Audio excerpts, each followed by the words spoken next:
Buddy, to the Board of Clackamas County Commissioners, issues and updates for March 22nd, 2022. Administrator Gary Schmidt, you're up. Thank you, Chair Smith. We are going to start with consent agenda requests, and first will be Water Environment Services Board request. The Chair, if you will please convene as that body. And now recesses the Board of Clackamas County Commissioners and convene as the Water Environment Services Board. All right, Commissioners, this is a request for consent agenda for Water Environment Services Board, approval of a contract with Murray Smith for the Intertie 2 pump station expansion and force main project. The purpose of the project is to expand pumping capacity to accommodate future peak flows. Contract value is $1,100,708, funded through Water Environment Services Capital Improvement Funds. No county general funds are involved. Lynn Chacoin, manager of West, is here. Please go ahead. Hi. Good morning. Thanks, Gary. Good morning, Chair. Good morning, Commissioners. I'm here as Acting Director for West. Greg is on vacation. This project would expand the capacity of the Intertie 2 pump station. As you remember, we have two large facilities on the Willamette River, the Kellogg Treatment Plant in Milwaukee and Tri-City and Oregon City. The Kellogg plant is, capacity is capped at 25 MGD, so the Intertie 2 pump station breaks off flow in excess of 25 and sends it to Tri-City. We are at capacity in our conveyance and treatment for wet weather, and this is the first project of a program in the North Clackamas area to expand wet weather capacity. It'll be constructed in two parts, force main and pump station expansion. The pump station was originally constructed in 2011. This will nearly double its capacity from 10 million gallons a day to 19 million gallons a day. And this contract is for conceptual design of the pump station expansion and full design of the force main. Thank you. Any comments or questions for the presenter? Hearing none. Thank you, Lynn. Okay, thanks, Lynn. We'll add this to this Thursday's business meeting, Commissioners. Okay. Chair, if you please reconvene as the Board of Commissioners. I now recess as the Water Environment Services Board and reconvene as the Board of County Commissioners for the next item. Thank you, Chair Smith. We'll do consent agenda for regular county items. We have a hard stop today at 11:15, everyone, so please be as efficient as you can. With that, Health, Housing, Human Services. Item 1, approval of a sub-recipient grant amendment with Todos Juntos to expand PreventNet community school drug and alcohol prevention services in rural Clackamas County to include Sandy and Estacada. Grant amendment is fully funded by the Substance Abuse and Mental Health Services Administration. Amendment has a value of $91,078 for a maximum award value of $281,078. No county general funds are involved. Rod Cook is Director of Health, Housing, Human Services. Go ahead. Yes, this contract would pay for case coordination and school engagement activities for drug and alcohol prevention programming targeting high-risk middle and high school students to include rural PreventNet community schools in Sandy and Estacada. Any questions? Go ahead. Yeah, this was the contract from the state that was vastly reduced, and this is one of the programs? Yes. Okay, thank you. Any other further questions or objections? Seeing none. Next. Item 2, approval of a sub-recipient agreement amendment with Clackamas County Circuit Court to increase staff time for protective order and support services at the Family Justice Center. Grant amendment is fully funded by the U.S. Department of Justice, Office on Violence Against Women, Improving Criminal Justice Response Grant. The amendment has a value of $9,976 for a maximum award value of $235,415. No county general funds are involved. Yes, this grant with the court clerk located at Safe Place Family Justice Center provides protective order and support services and assistance to petitioners for protective orders, consults with advocates and Family Justice Center partners, tracks orders through the court system, and provides trainings to ensure efficient and effective services. Any questions or comments for the presenter? Seeing none. Item 3, approval of a non-federal sub-recipient grant agreement with the Clackamas County Children's Commission for the Help Me Grow program. The funds will pay for a cross-systems team. Funding is provided by Providence Health and Services Oregon Grant. Contract maximum value is $87,000. No county general funds are involved. Yes, the Early Learning Hub and the Public Health will fund CCC, which is a Children's Commission, will ensure that Help Me Grow aligns with other maternal, child, and family health and early learning systems. Any questions? Seeing none.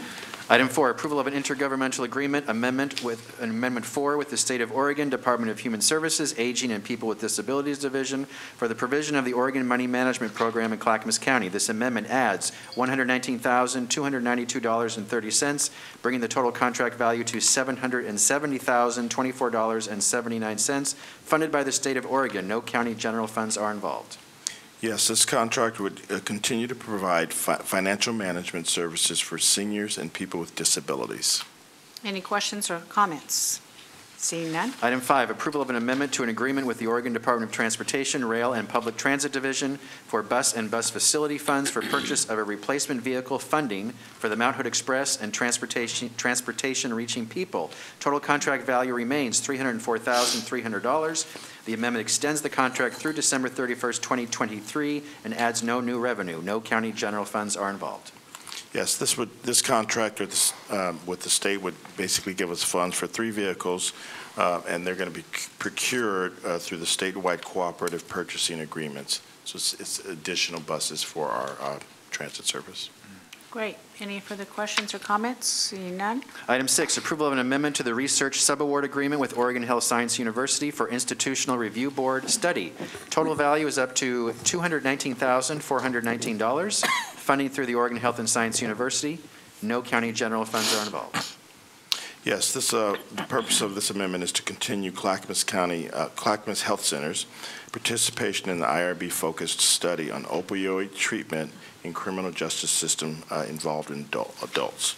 Patient records are protected, and but this is voluntary only, and so all things have been handled in that regard. Any questions or comments? Seeing none. All right, item 7 is a duplicate, so I'm jumping ahead to item 8, approval of an amendment to the sub-recipient agreement with Northwest Family Services for homeless shelter services and rent assistance. The amendment adds $100,000 funded through the Emergency Solutions Grant. No county general funds are involved. Yes, special funding is to be used as a direct response to the COVID pandemic and its impacts on individuals and families. Any questions for the presenter? Seeing none. Item 9, approval of an amendment to an intergovernmental grant agreement from the State of Oregon Department of Housing and Community Services for landlord rent guarantee funds. Increases the pool of funding available statewide by $10,000 to a new value of $200,000. No county general funds are involved. Yes, the purpose of the rent guarantee program is to provide incentives and financial assistance to landlords that rent or lease to low-income households by guaranteeing payments to landlords for unpaid rent or for eviction and property damage cost. Any questions for the presenter? Who backs those dollars in event of, for the landlords? Who's backing those dollars? These are statewide funding available statewide by 10,000. So it's state funds to us to provide to the landlord. Is that adequate dollars to cover that impact? With the potential need? You can get back to me. Yeah, okay. I will. Thank you, Rod. Thank you, Rod. Next, Business and Community Services. Item 1, approval of a resolution to apply for a $150,000 in grant funding through the Oregon Parks and Recreation Department Local Government Grant Program for roadway improvement project at Friar Park. The grant requires a 50% match, which is funded by the 2019 Metro Natural Areas Bond funding allocations. No county general funds are involved. Eileen Stein is the Interim Deputy Director of Business and Community Services. Go ahead, Eileen. Good morning, Commissioners. I'm Eileen, and I'm here on behalf of Sarah Ekman. This is just to do a project to add curbs to the parking area, ADA access to the picnic areas, and a 2-inch asphalt overlay to the parking area at this park. So it is it's a grant application, and the match would come from Metro Natural Open Space Area. Any questions or comments? Seeing none. Thank you, Eileen. Thank you. Next, Transportation and Development. Item 1, approval of an intergovernmental agreement between Clackamas County and the City of Happy Valley related to the 172nd Avenue Improvement Project. The agreement allows design and construction of street widening and intersection improvements along Southeast 172nd Avenue between Southeast Misty Drive and Southeast Maple Hill Lane. Overall estimated project cost is $1,278,800. The City of Happy Valley will contribute $51,936,108. Transportation System Development Charges, Joint District Funding will contribute $1,142,900. The remaining $199,792 will be funded by cash acknowledgement funds. What is that? Dan Yes, Johnson, I'm Director of familiar. Transportation Development. Go ahead. Thank you so much. Cash acknowledgement funds are basically funds that have been supplied by a developer associated to an impact fee that they had. So when the development came forward, they had associated impact, they put money into a cash acknowledgement, which will then be used against this project. I'm not sure what else to say, Gary. It is a big project. Number one, it is a priority of the city. We have a city partner who is actually willing to contribute 97% of the cost of this project. This is not the first time you will hear about this project. We will be coming back to you for additional updates. And there's a lot of information to glean. The size and scope of this project, the main focus is design, to get the design work done. The design costs, we're estimating are about $4 million, give or take, to get that, the design completed and finalized. Then there will be a discussion on the final cost estimate to see if the city, what percentage the city is going to contribute, and if there's any additional funds that are requested from the county. We have told the city as of this point, these are the funds that we're looking to put forward. And until we have a discussion with our board, we won't be putting any additional funds forward at this time. So I'd be happy to answer any questions. The improvements generally consist of roadway widening to a 5-lane section, bicycle lanes, sidewalks, streetlights, underground or overhead utilities, and associated improvements. There's some roundabouts in there. This is a primary focus from our city partners over at Happy Valley to really open up that 172nd corridor. If you've driven up there, it's kind of a mosaic of different improvements. You'll see some areas that are widened because we've had development come in. Some areas are very narrow. So I'd be happy to answer any questions you might have. Paul? Yeah, so one here where it says the word joint, Transportation System Development Charges, Joint District, is that the Joint Transportation SDCs? If you recall, we used to have as you so eloquently referenced, we had a joint SDC program with the City of Happy Valley at one point in time. We had a amicable divorce from that program, and essentially those are the dollars that are remaining. And so we have there isn't any other identified really project that we can use those on. So we've identified the fact that it could be a funding source for this because it is in the methodology. Yeah. Thanks for that. I just wanted to clarify, but my point I wanted to make here, not that we're going to change anything today. I'm not suggesting that. I'm going to approve it. But that we look at on these projects, knowing they're going to put so much money in that, it would seem logical that they would take ownership of 172nd. Was waiting for that question. We continue to have discussions around that. I mean, the nuance around this is that we have a city partner that is willing to pay, again, that 97%. And we thought it at least amenable and or reasonable to get the design done so we had a better idea. My concern is the costs are going to go up, to be frank. You're seeing costs come in for our bids right now. So again, that's why when I reiterate to this Board of County Commissioners, this will not be the last time you hear about this project. We will keep you informed. So. Okay. Oh, Mark. Yes, Dan, the intent of the design of this project, is it to open 172nd up to heavy freight? And secondly, does Multnomah County have a plan to pick up the ball from where you leave off in the north, the boundary of Clackamas County, to take this 172nd into 182nd and north to 84? I'll speak to the latter first. I'm not sure if they have a plan. We keep talking to them about a plan. In fact, I believe the City of Happy Valley, there are some very delicate, as you know from traveling up in that area, some very challenging intersections that are up in there, especially with Foster, et cetera. We have been talking to them, and the city has been setting aside money when their developments come in as impact fees for that intersection. And that is a discussion that we, the city, and Multnomah County continue to have. They have not identified, to the best of my knowledge, on their 5-year CIP a plan to fix that area at all. As to freight, yes, freight will be incorporated into the discussion around how the design goes forward. Okay, thank you. Okay. Okay, one more thing. We did have a project in Metro's last transportation funding project to look at design for those specific improvements you're referencing. Mm-hmm. So we're hoping we can take that and advance that discussion with Multnomah County as we go forward. Okay. This is part of the C2C corridor. Correct, Yeah. correct. This is almost kind of that gap area. Okay. I think we get a lot of emails, or occasionally we get emails about 170. So what are you doing about it? Well, we're starting to do something about it.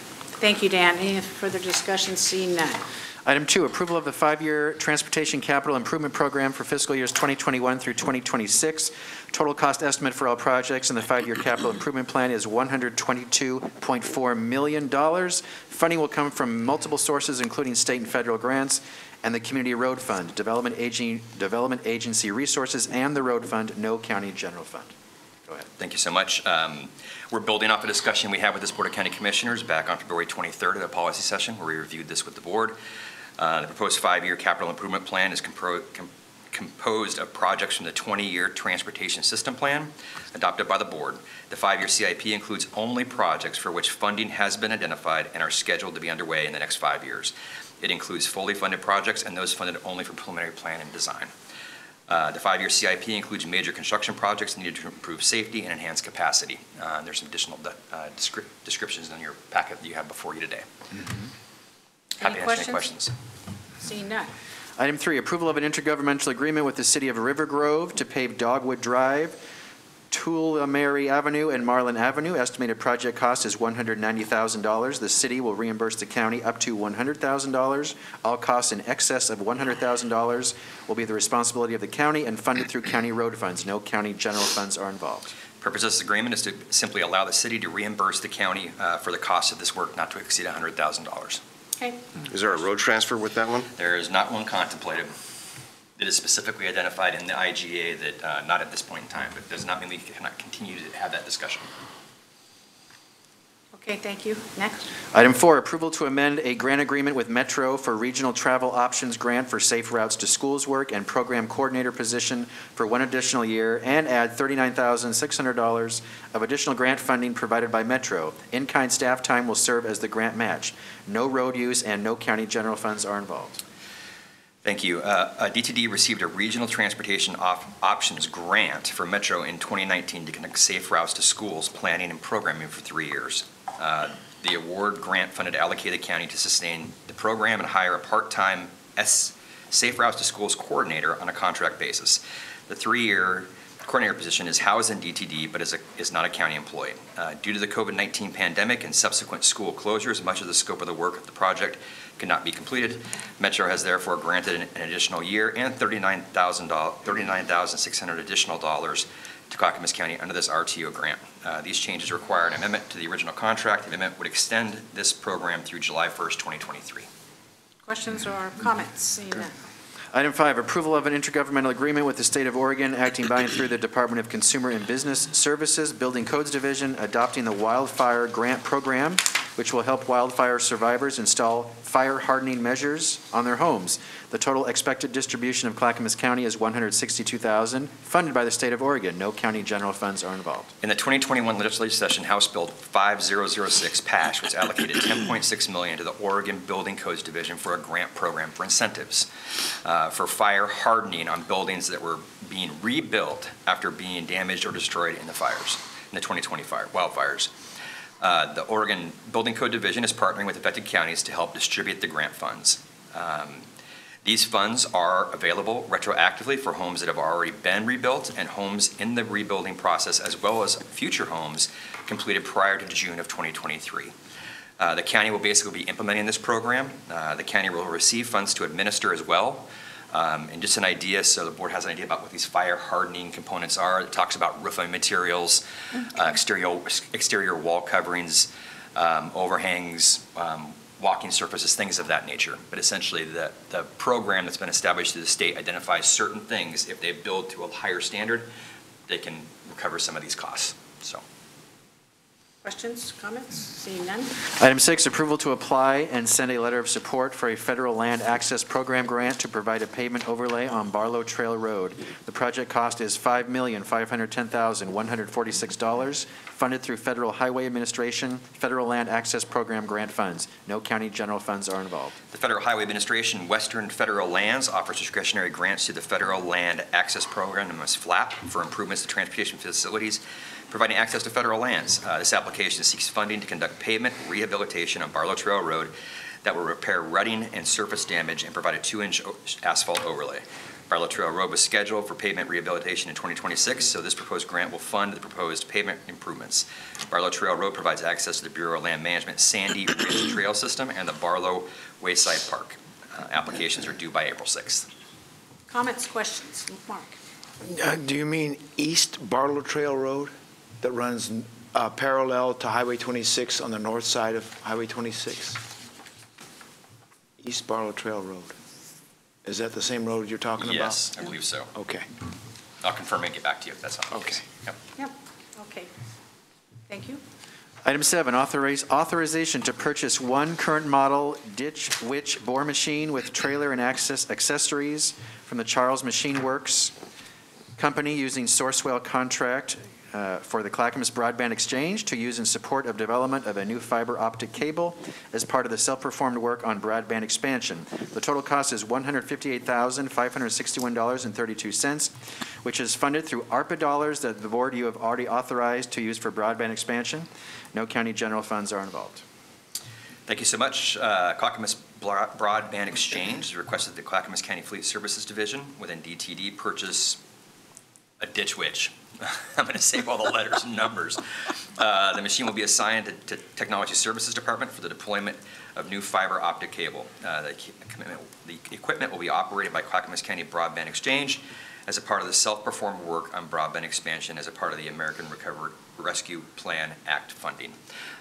If you want to have more detailed questions about this piece of equipment, I'm not the guy you want to ask. I got Duke back there in the audience, and if there's anything you have any specific questions besides it's a ditch witch, we'd be glad to answer them. Commissioner Schrader? Yeah, I just want to know if I can get a ride on that thing. It sounds pretty interesting. You can't ride it. You can talk to Duke about that. Okay, Duke. Commissioner Savas? Yeah, it ain't much of a ride, by the way. Yeah, it's Just so you know. It's just digging ditches, yep. So maybe I misunderstood. I thought that broadband work was under Contract. IT, or IT department, right? It is. It is. So, But oh, go ahead. Finish your question. so kind of just curious. Why am I here? Well, not why you're here. I'm just kind of wondering why we would get into will there be adequate utilization for a piece of equipment like this? Frankly. I'll answer the why I'm here, then Duke can talk about the utilization. Duke, would you like to join me? Come on up. A lot of these equipment acquisitions are coordinated through fleet and our fleet services that are especially skilled in regards to acquisition processes and also use of cooperative contracts that are out there. As to utilization? Yeah, so for this, this is a ditch witch bore machine, a JT10, which, not getting super specific, but has 10,000 pound pullback features of it. We will utilize this for, most of the time, house drops. But we will, and some mainline as well, but a lot of this will be about house drops. So a lot of houses are fed aerially, but there are a lot of that underground as well, and that's where this would come into play. So penciling this and the staff to operate it versus having a contractor do it is what? How's that look for your actual utilization that you foresee? So from the cost standpoint, it'll be about a 50% decrease. For what? For actual installation, it should be about a 50% decrease in cost. For the installation? Yes. Okay. Yeah.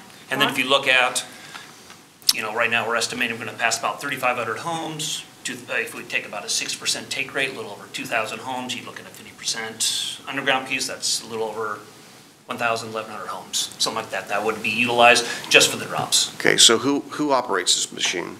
CBX staff. Okay, and a crew would amount to how many people?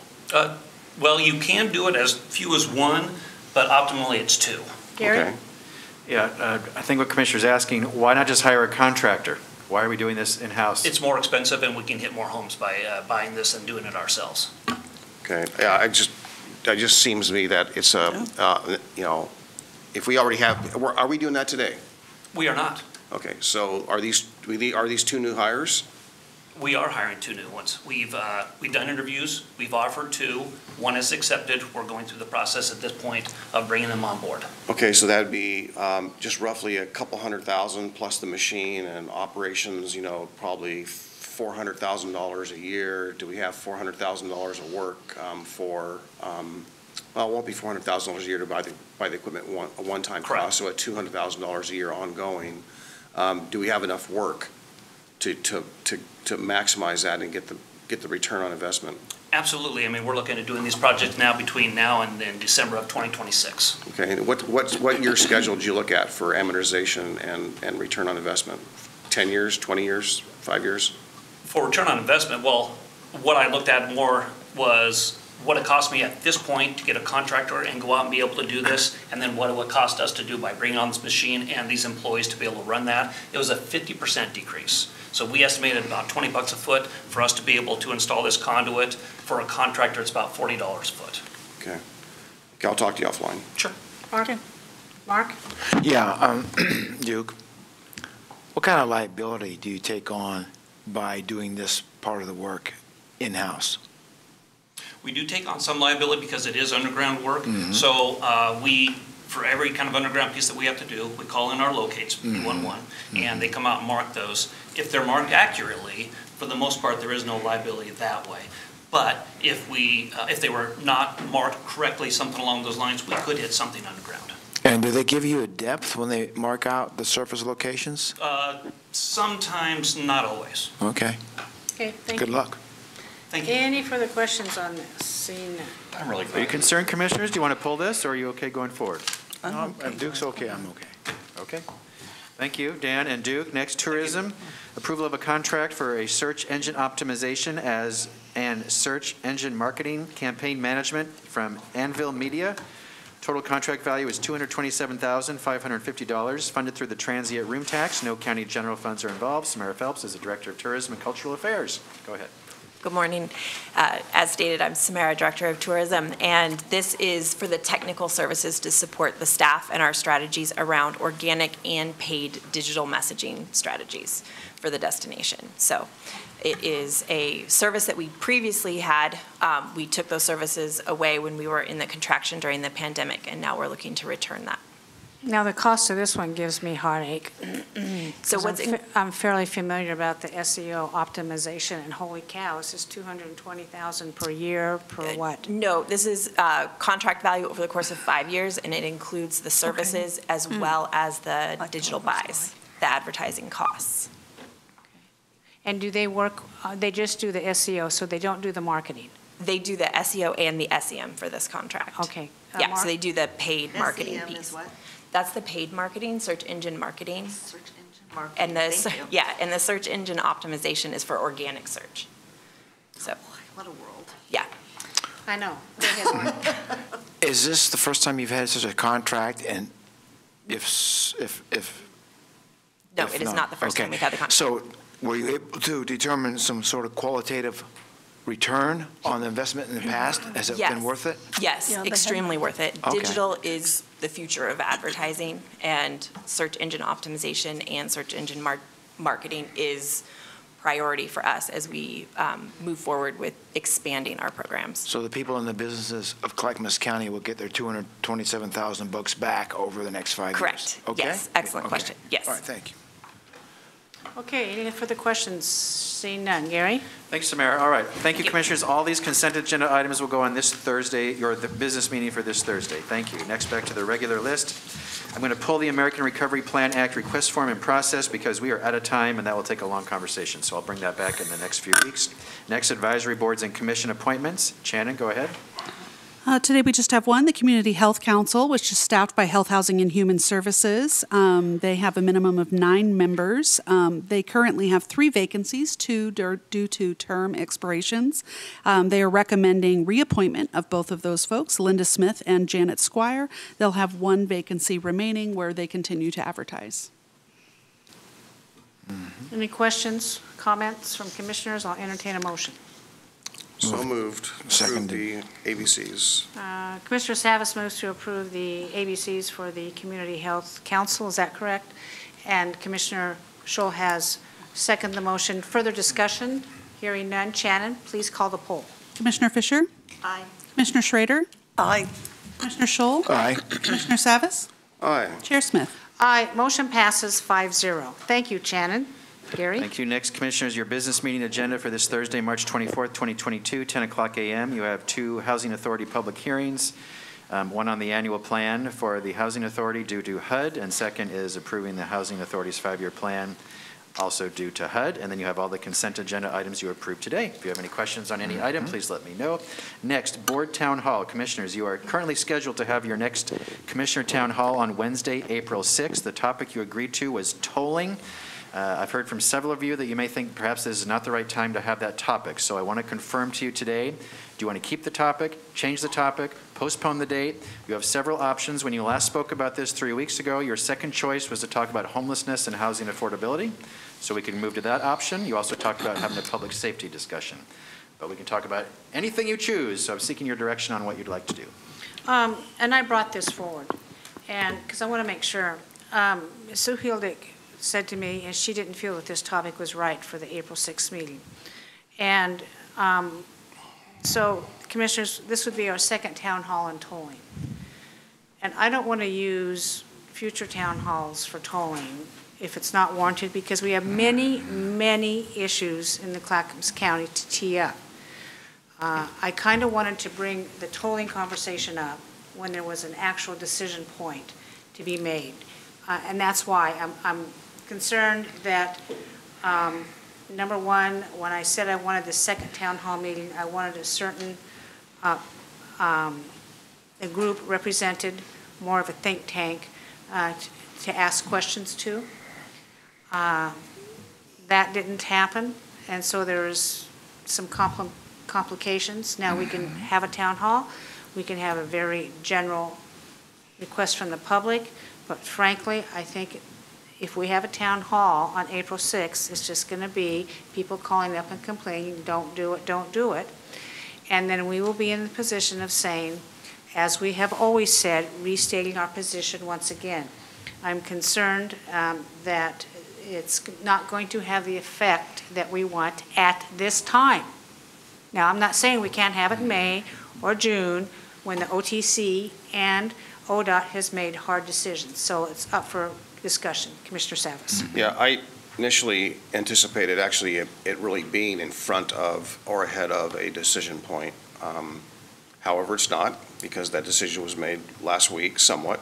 So is, somewhat dissipated any need, so to speak. So I think absent that, I don't think it's really as relevant as it could have been. I think it could have been very somewhat instructive and informative.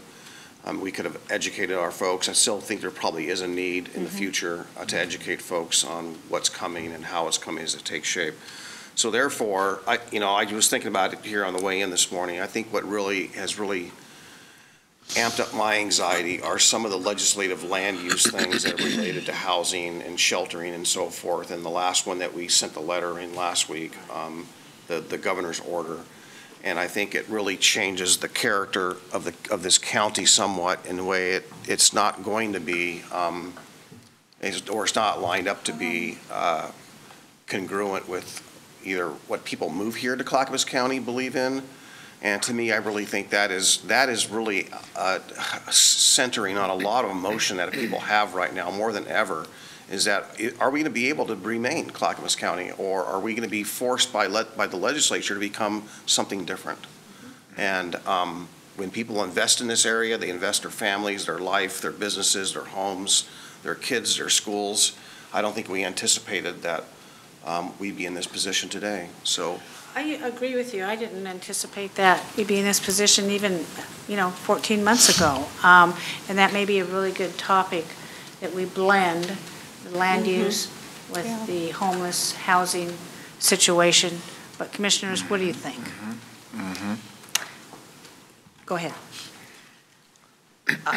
To quote Commissioner Savas, it's complicated. One thing we do know is that Representative Fahey wants to take a look at Senate Bill 100, the land use structure for the next legislative session.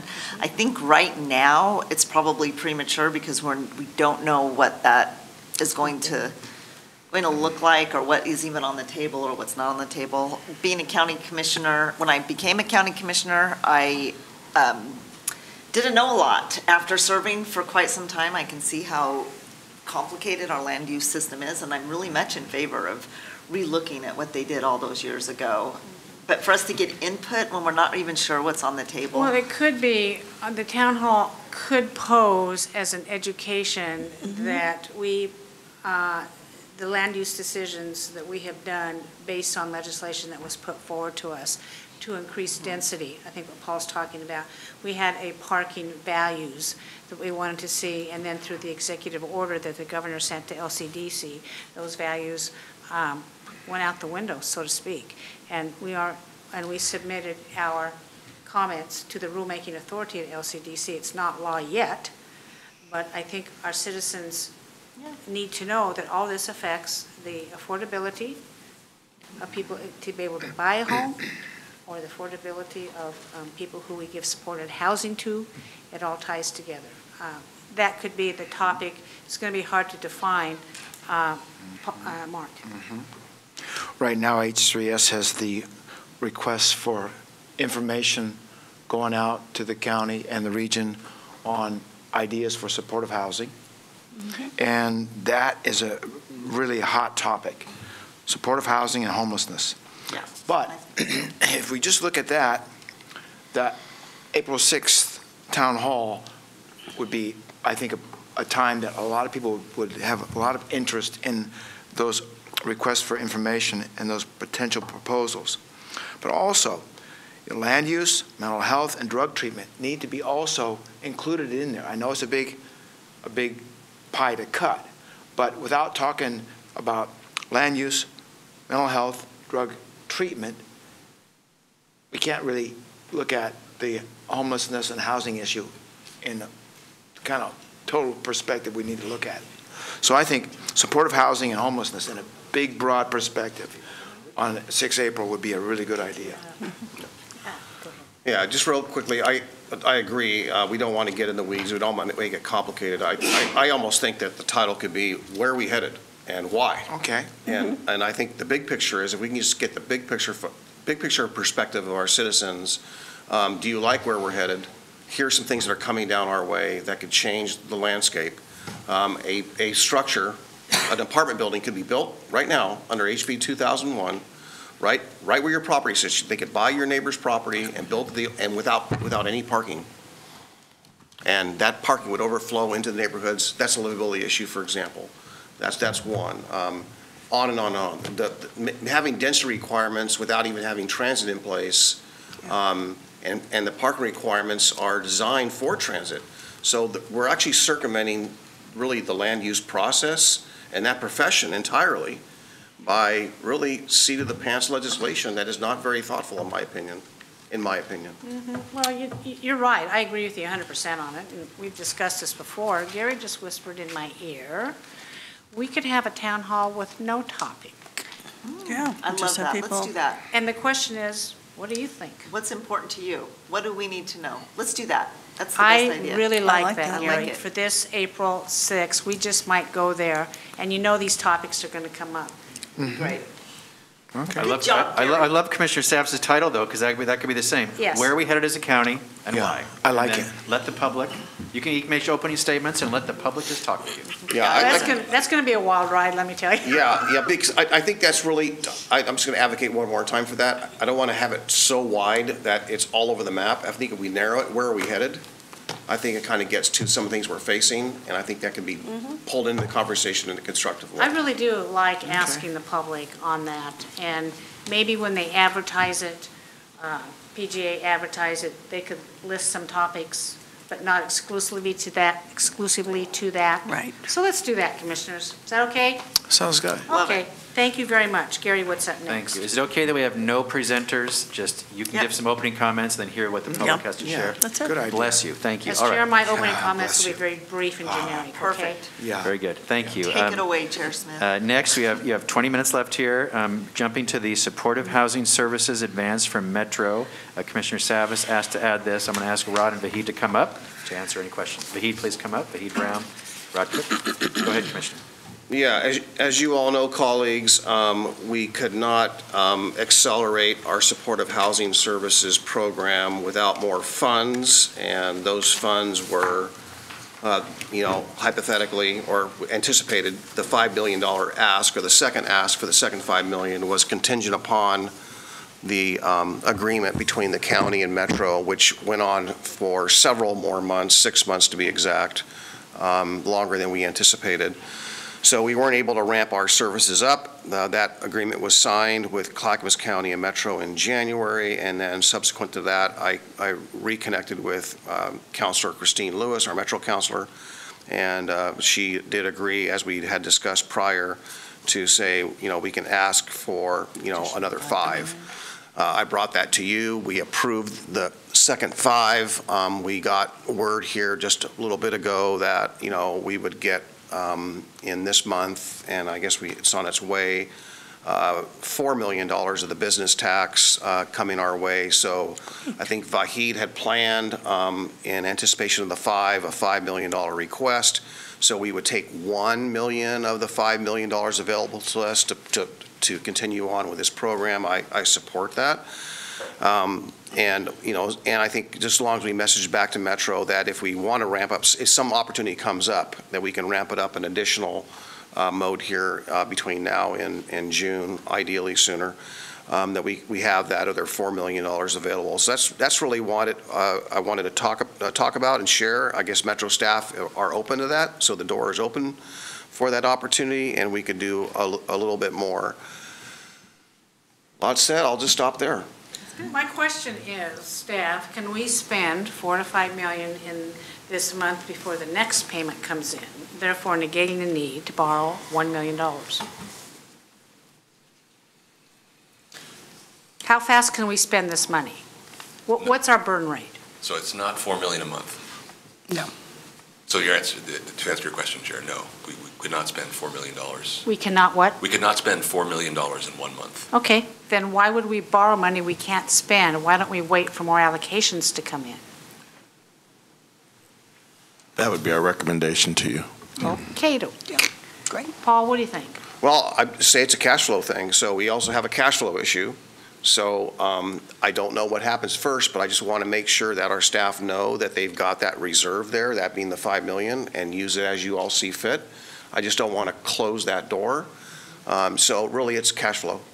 Commissioner Fisher. Yeah, well, why don't we as a board, I don't know if we have to do a specific authorization, but if we defer to staff if there is the opportunity, because really we're at an infrastructure building phase of making sure that we have what it takes to get the money out the door effectively.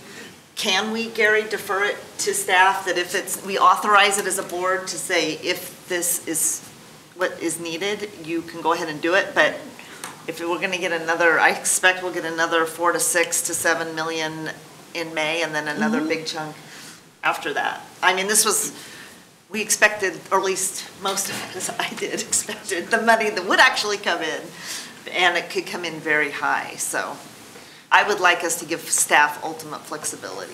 May Ed Johnson answer that question on my behalf. Go ahead, Ed. Yes, Deputy Director, County Finance. So as Commissioner Salas did point out, that in February, $4 million will be coming in SHS tax revenue, and that is a steep increase. The last allotment was $368,000. Those dollars should continue to come in at the same rate, if not even more than that. So I would recommend, based on what Commissioner Fisher is recommending, that staff, that we take a look at the trending in terms of how the dollars are coming in and work with H3S, that our two departments work together. Commissioner Schrader? So does it appear as if we're actually going to get the 24 million or 32 million in terms of how the revenue's coming in? In terms of this fiscal year, if the revenues hold 20 million by the end of June, so this fiscal year, so if it's 4 million between now and June, $20 million. Okay, 20 million. Mm-hmm. In addition to what has been received so far. Which probably keeps it maybe about 24. Yeah, I can look right quickly. Oh, yeah. Get back to me on that. Money's coming. Yeah, Commissioner Saps. Yeah, just two things. Number one, we did have from the spreadsheet, knowing we're spending about $1 million a month, that we needed to have that flow. Right. So, and then this other $5 million is really on top of that. So whatever staff, I trust staff, they know how to run spreadsheets, but as long as they know they have the reserve there, just report back to us every month, maybe on the status. I'm happy with that. The other thing I did want to mention, and I asked our staff to, and this is a really important thing, and that is that I'm asking, and I mentioned to Councilor Christine Lewis as well on our staff, to get a breakdown every month, a greater breakdown, more detail than we currently are today of when we get these monthly allocations from Metro, how much of it was 2021 taxes and how much of it is 2022. Because we can't, it's money, I get that, but for us, I don't want people to say, oh, we're getting X amount a month, and some of this is back payments, so this is an anomaly year. And when we discussed this in August with the CFOs, Metro CFO included, we knew that we would see these, it wouldn't be sorted out, so the cash flow that we're seeing wouldn't be something we could rely on or foresee on a steady basis until maybe 2023, about a year and a half from now. We'll know better what those cash flows really mean. Okay. So they're going to be artificially high is what I'm trying to say. Okay, got it, understand. All righty. Commissioner. Do we need a motion giving staff, deferring to staff if in advance is? Gary? Yeah. I'm sorry, I don't recommend that. You meet every week, commissioners. I'd rather come back to you. We tell you we need it now, and then you make the decision at that point. That sounds great. All righty. Thank So you. I'm hearing right now, the answer is no, we do not need the advance. If and when that were to come to pass, staff will tell you immediately, and then you can make that decision then. If there's a change, something happens, of course, bring it back. Thank you very much for being flexible. All right, thank you, Okay. everyone. Next, back to the list. Chair Smith, you wanted to discuss the Housing Social Services Pocket Resource Guide. That was in your packet, it's online. And Rod, Chair Smith, if you'd like to. So this came out of kind of an invention of necessity, and I love this. I meet every month with the chairs. It's called the chair and mayors. I meet with the mayors of Clackamas County. Thank you. And they have been asking, well, what's Clackamas County doing for social services? And, you need to do this, or blah, blah, blah. So what we did is last week, we had, and here's a little card, which is even better. So last week, we teed up my monthly mayor's meeting. Rod attended Vahid, and we had the whole all-stars of Clackamas County staff show up with a good amount of mayors and their city managers and their staff people who work on housing. And we asked a lot of questions. You both gave presentations. We had others give presentations of what was available for people in their communities to access social services. And out of that came this marvelous chart. And the mayors loved this. The mayors were really eating out of our hand by the time we were done with this. And it's like, oh, wow, you guys are really doing something. Well, of course we're doing something. And also what came out of the meeting was we may be forming some partnerships with our jurisdictions in Clackamas County to move forward on available services for homeless or housing, and try to combine forces, possibly combine shared staff time to move forward, so we will not duplicate and waste money, so we can have shared resources going forward. So this is why this card is here. I love it. Just go ahead, Rod. Really just want to thank you for the opportunity for convening that group and giving us the opportunity to tell our story, because I think as we've known, Clackamas County people just didn't know what we were doing, and we knew a lot of good work was happening. And so with you convening that, C4 as well, those have been great opportunities for us to create partnerships. And we do have cities beginning to really respond to that and reach out. Vahid's in meetings weekly now with people looking for opportunity for partnerships. So we're feeling like we're moving forward, and we I do appreciate all too. your I think support. we're moving forward marvelously.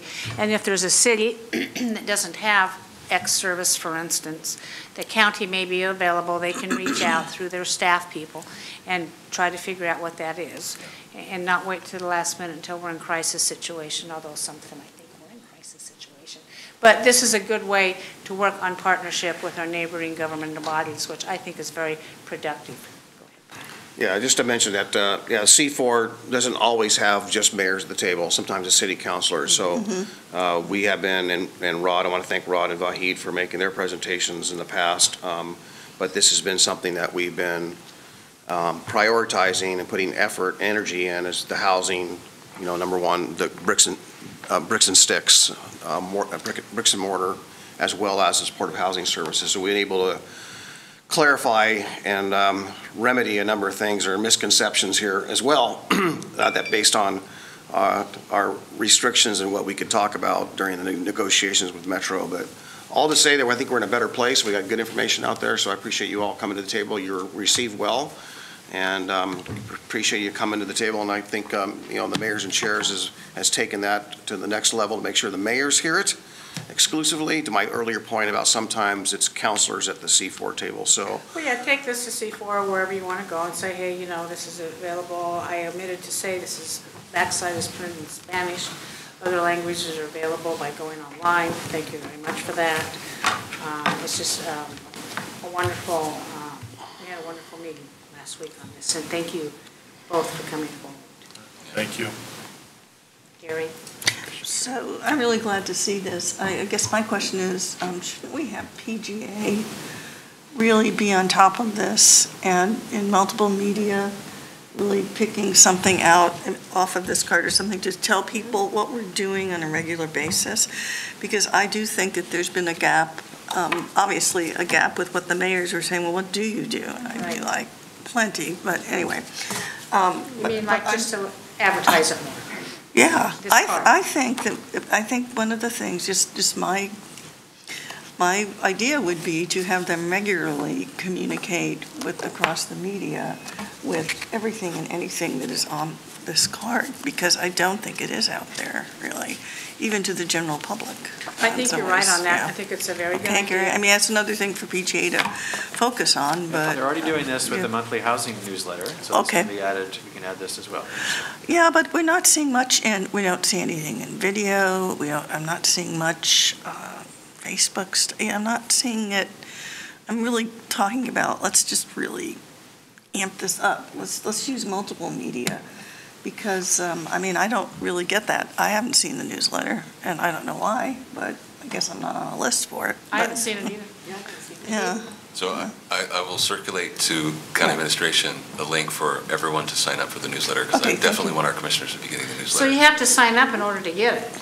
Yeah, there is a sign-up link. Well, see, Okay. that should be out there, That's kind of like, that should be So out that's- there. problem. People don't know to sign up to get it, so Martha, you're right. Let's kind of blast this out, Gary. Yep. Yeah, Commissioner Really should Fisher? be blasted. Yeah, so there is a need, I think, to communicate regarding what H3S is doing, and not only externally, but also internally, because if you look at even this sheet, there are so many different parts of the county, and sometimes one side doesn't know the other. And Rod, you as new director have an amazing personal story, which is worth sharing as the basis of a lot of the good work we do in Clackamas County, and creating all of that connection, I think is really important now, especially when people are really looking at what services and even looking at what's happening internationally or statewide with all the uncertainty coming out of COVID.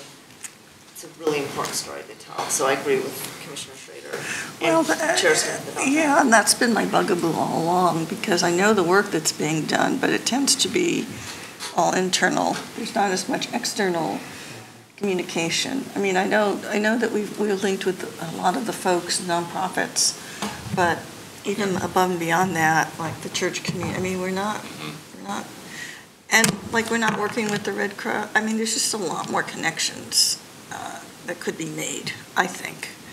And I've kind of felt that way for a while, and integration. So just to update on some of the progress we're making on that work. I'm working with PGA for the supported housing services, and this is in our budget, to fund a full-time housing communications position. Good. So that's coming soon. Okay, great. And also working on a position in my team that would be focused on community engagement and equity work. We've needed that for a very long time. Yep.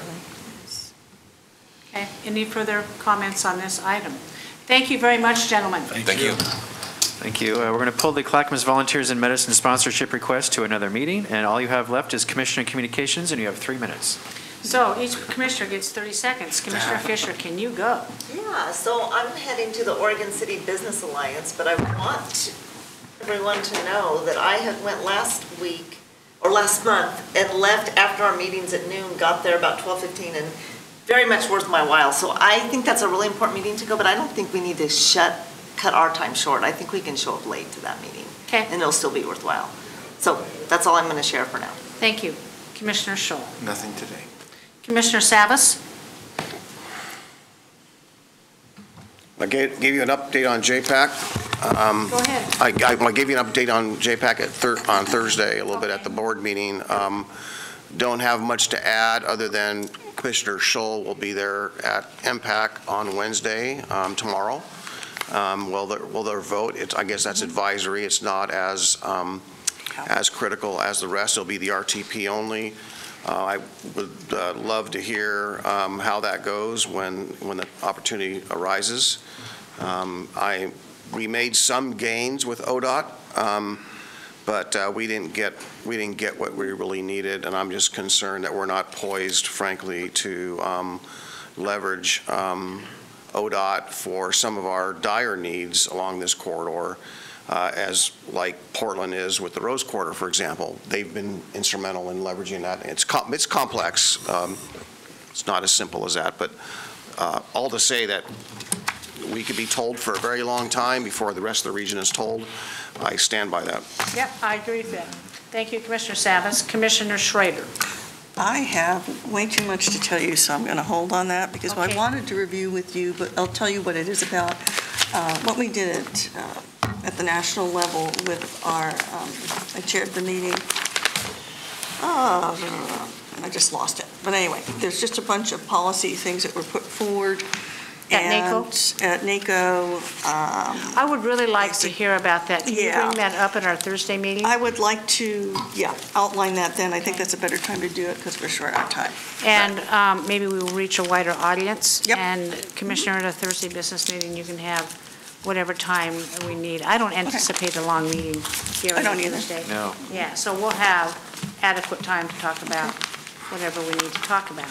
I think we're all attending at 11:30, the OCBA luncheon. And what is the topic? It's very timely. Workforce. Mm-hmm. And it's a very good group, and it's important for us to reach out to our constituency and talk to the people out there. And so with that in mind, this meeting is adjourned. All right.